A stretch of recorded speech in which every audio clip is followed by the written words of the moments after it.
sold-out arena.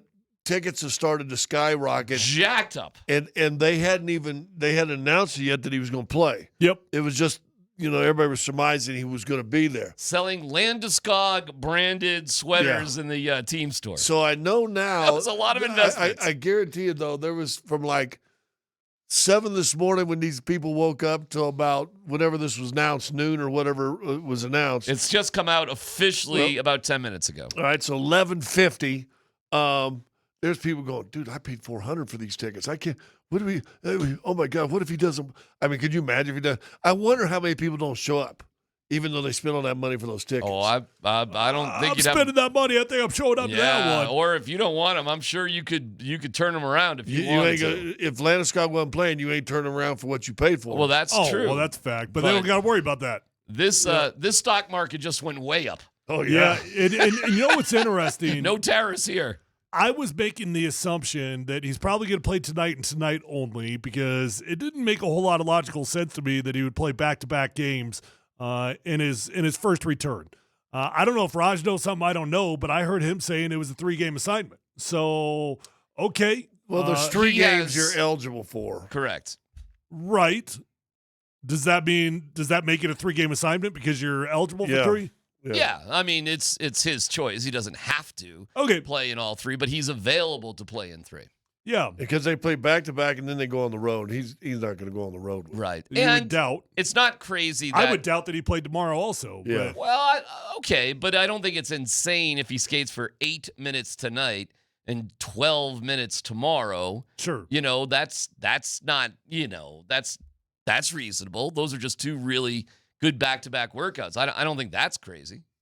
Spend $1,200 to see the dude skate for 8 minutes tonight. First time in 3 years. Yeah, one of a lot, and one of the most beloved athletes in Colorado. And if you're following in the documentary, Clean Sheet It All, you know what he's gone through. This is a monumental moment.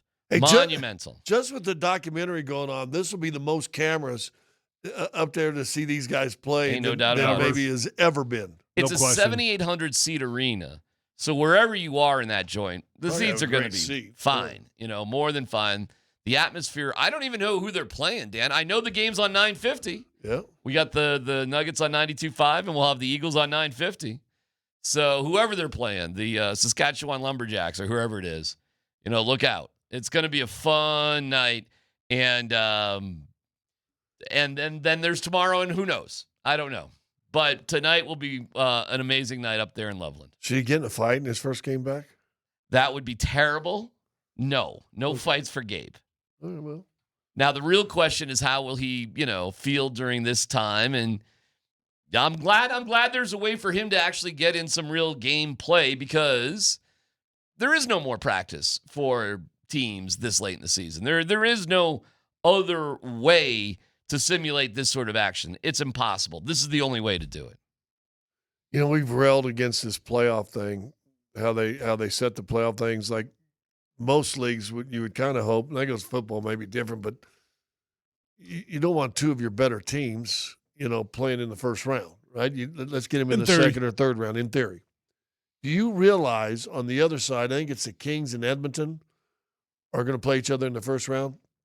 They played each other in the first round every year since 2022. Is that right? Oh, that's hysterical. Jeez. So if you're a fan base, are you like going, I don't know. That kind of makes it fun to me. Can we get this out of here? Can I see Vegas I come in? I don't know. Actually, I think I would love that as a fan base. I mean, talk about a rivalry. I stumbled on a little blip of a podcast that made me feel really good today. And it was a couple of Dallas Stars hockey guys. And they were just so depressed the Stars had to play the Avalanche. How about that? We don't think of it from the other perspective, but their take was we have a top 5 team in points, and we have to play another top 5 team. And I don't even know how that sort of sorts out. I'd have to look at the standings. But their gripes were, this is the reward for us having a great season. We have to play the Avalanche. That sucks. And that just made me feel like, oh, yeah, right. Kind of sucks for you guys too, doesn't it? Right, yeah. In fact, it may suck more for them because technically they've had a little bit of a better season.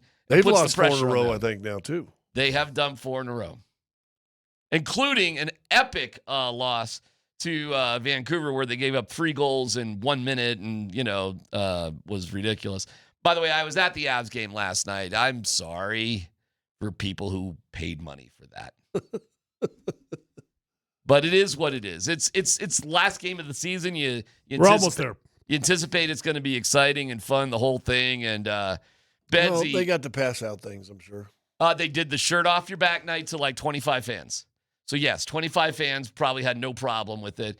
And 18. Wait, what does shirt off your back mean? What does that mean? They somehow choose, don't ask me how, 25 fans, and they get to go out on a red carpet onto the ice after the game, and they have a little like placard, Cale Makar, and Cale Makar will skate over to you and hand him his game jersey from that night to you. Oh, that's cool. Yeah, they've done that for years and years and years.